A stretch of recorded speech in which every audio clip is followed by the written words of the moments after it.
let me tell you something.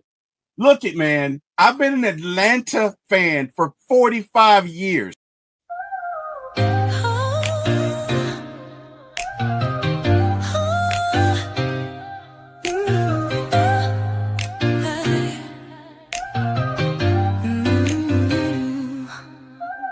Late night vibes, we're turning up the heat. T-Will on the mic, can't accept defeat. My ATL sports show, he's running the game. Atlanta Falcons fly high, you know the name. In the heart of the A, where the pride runs deep. From the Braves to the Falcons, he's keeping it real, no sleep. He's got the scoop, every player, every play. Bringing the thunder every single day. T-Will, T-Will, shining bright on the airwaves, bringing sports tonight. Atlanta heart, with a soul so free.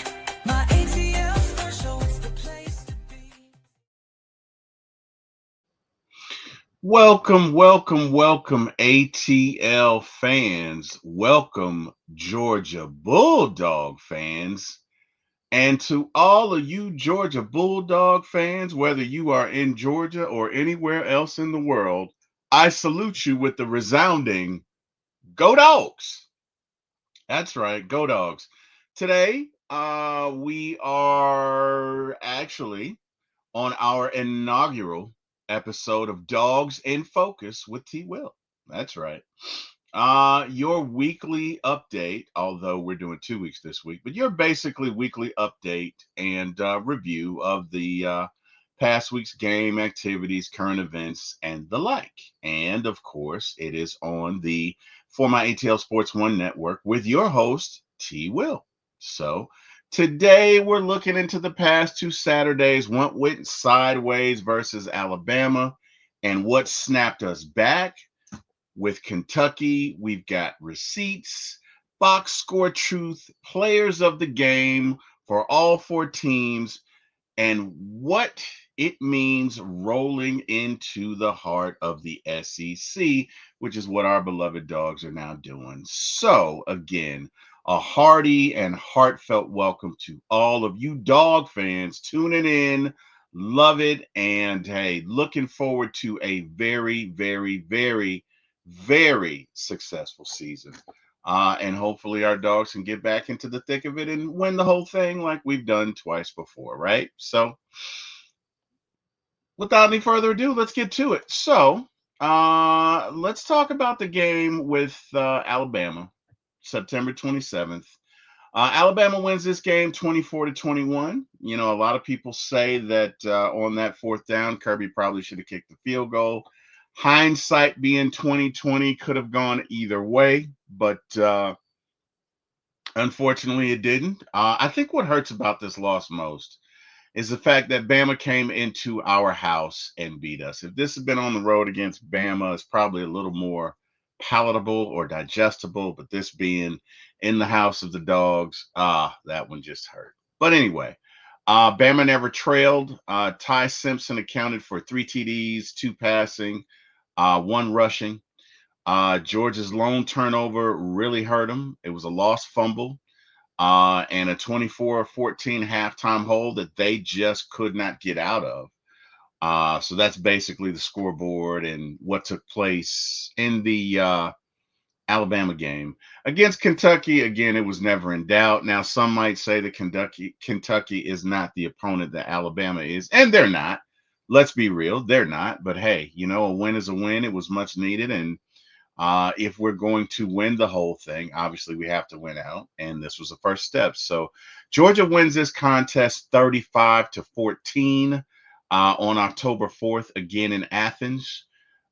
Georgia came out and played big. They scored 4 rushing TDs, 2 from Gunnar Stockton, who looked great, by the way, scrambling, and 2 from Dillon Bell, which Dillon Bell is really coming on this year. He's having an outstanding season, and I'm very interested to see where he's going to go in the draft. Defense held Kentucky, and that's the Georgia defense, held them to 45 rushing yards. That's right, 45. I didn't stutter, rushing yards. So the defense got it done. Definitely. We held them to 14 points. I think they scored like 1 garbage TD towards the end. I think we had a backup quarterback in, and he, just made an ill-advised throw through an interception. They scored off that, but again, this was all dogs early and often, and yeah, the dogs came in and did what they needed to do. So the box score truth, UGA's offense was 227 rushing yards, and I think this is against Alabama. So UGA had 227 rushing yards again, 227 rushing yards. Chauncey Bowens went off for 119 rushing yards. We had 139, 130 passing yards. Stockton was 13 of 20 for 130. And that could have been better, especially since about 50 or 60 of those 130 yards were on one play. So if it was anything that we kind of lacked on, it was in the passing game in this game against Alabama. Alabama's offense, 24 of 38 for 276 yards, plus a rushing TD. They had a total of 280 yards. Bama's 24 first half points set the tone, and UGA was scoreless, held scoreless in the fourth. So, they kind of built a lead in the first half and just hung on for dear life. I truly believe that if we kick that field goal, obviously it's a different ball game, but hey, hindsight is 2020. But nonetheless, it was a good game. It came down to a few plays. They made them, we didn't. So, let's go on to the next game, which is the box score truth with Georgia and Kentucky. And this one isn't even close. UGA offense, Stockton was 15 to 23 for 196 yards. 6 of 48 rushing. Bell had 2 rushing TDs and 4 of 68 receiving for 183 total yards. So basically, Bell, in my opinion, was one of the stars of this game. UK offense, or University of Kentucky offense, QB Cutter Boley was 25 of 41 for 225 yards. Receiver Kendrick Law caught 6 receptions for 64 yards. And the run game again had 44 yards, which was 2 yards per carry, which was kind of pedestrian. So, all in all, the dogs pretty much shut them out early and often, right? That's pretty much what happened. Players of the game, Alabama and Georgia. Alabama quarterback Ty Simpson, resoundingly player of the game, 276 passing yards, 2 TDs, 1 rushing TD. Apologies. Georgia running back Chauncey Bowens, 12 carries for 119 yards. Clearly the superstar of the show from a Georgia perspective against Alabama. He really got it done. Kentucky at Georgia. For Georgia in this matchup, it would have to be Gunnar Stockton. 3 total TDs, 244 total yards. Kentucky, it was quarterback Cutler Boley, 225 yards, 2 TDs, and with the alternate being wide receiver Kendrick Law. So those are the players of the game for both contests. Let's look at what went wrong for Georgia against Alabama. So Georgia came out to a slow start. That was number one. And it just seems like in these contests, whenever we play Alabama, we oftentimes get off to, a slow start. And it's a climb the entire game. Whether we win or lose, they typically come out and start fast, and we don't. And we have to be better about that against this team. Ball security, we lost a fumble. We had 0 takeaways, and we really needed some. So Alabama didn't beat themselves. Look, it was a three-point margin. Again, if we kick the field goal there, and it's not like he wasn't within range. I understand why Kirby decided to go for it. He's probably thinking, okay, if we kick the field goal here, it's 7-8 minutes left. They could go down and score. We don't have a shot. Let's see if we can, push the envelope here and truly get ahead of them, right? And it didn't work out. I think Georgia tried to rush the play, and it just didn't work out, and sometimes that happens. But if it's me, quite candidly, I probably kick that field goal there. But again, that's me. What do I know?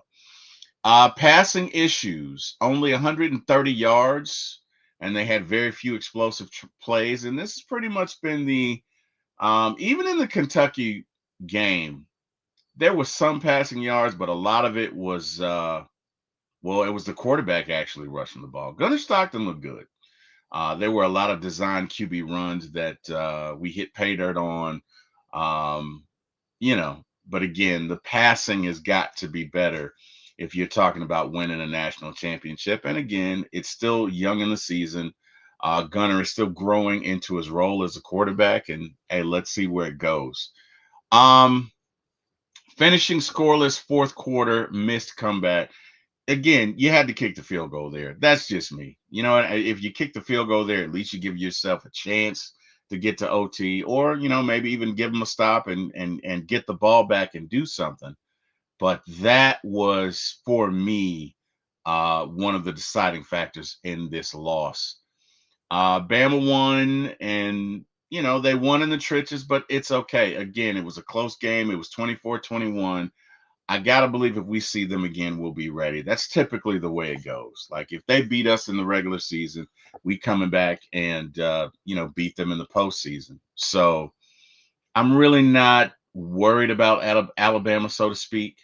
Look, at the SEC is tough, man, and I don't think one loss definitely. I don't think one loss even removes you from the possibility of winning the SEC, because I think I don't know that there'll be any undefeated teams coming out in the SEC, because they all cannibalize each other, right? They all, you know, basically beat up on each other. And so I don't know that there's an undefeated team that's going to come out of the SEC. It could be. I could be wrong. I just don't see it. And the other news is, if you're going to take a loss, it's best to take one early than take one late. So if you had to lose, you'd want to lose now, as opposed to week 10, week 11, when you're probably not going to recover from that as far as the standings are concerned. So,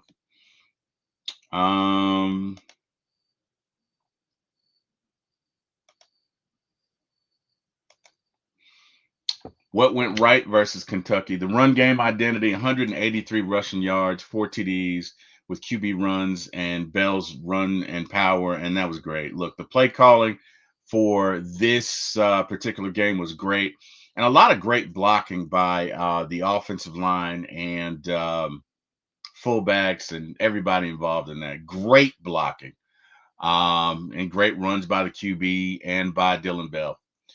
Quarterback control, Stockton rebounded with poise. The run defense held the University of Kentucky to 45 yards.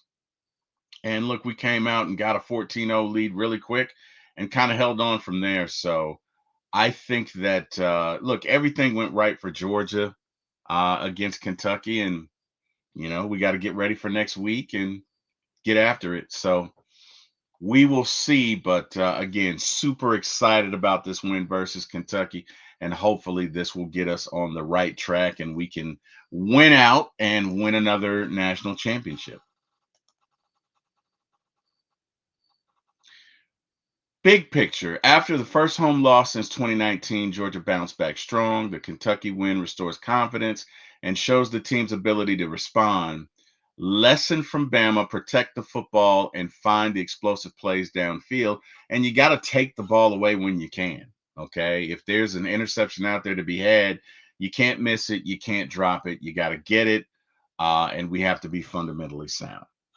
Those are just my thoughts.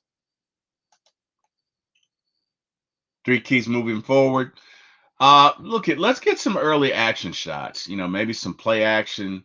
But let's take some shots downfield early. You might just hit one. You might come out and get a touchdown, and you're up 7-0, and your team relaxes and it's domination from there. Second thing is, we need to create more turnovers. We've not done a great job of that, and we've got to be better at that going forward. Last but not least, keep the red zone identity.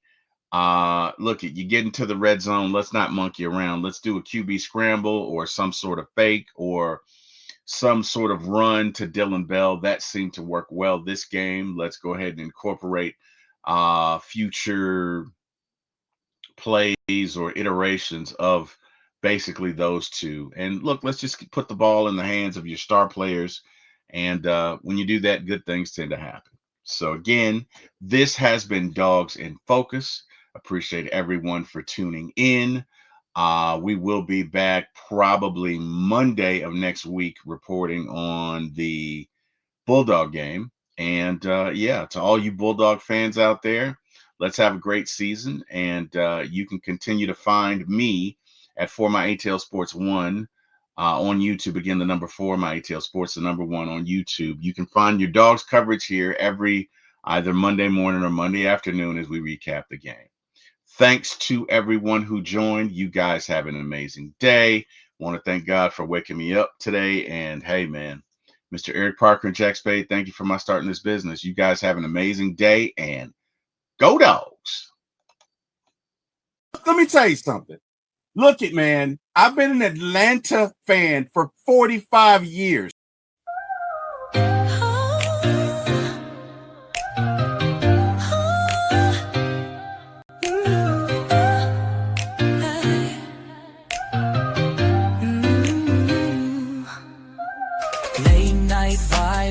Turning up the heat, T-Will on the mic, can't accept defeat. My ATL Sports Show, he's running the game. Atlanta Falcons fly high, you know the name. In the heart of the A, where the pride runs deep. From the Braves to the Falcons, he's keeping it real, no sleep. He's got the scoop, every player, every play. Bringing the thunder every single day. T-Will, T-Will.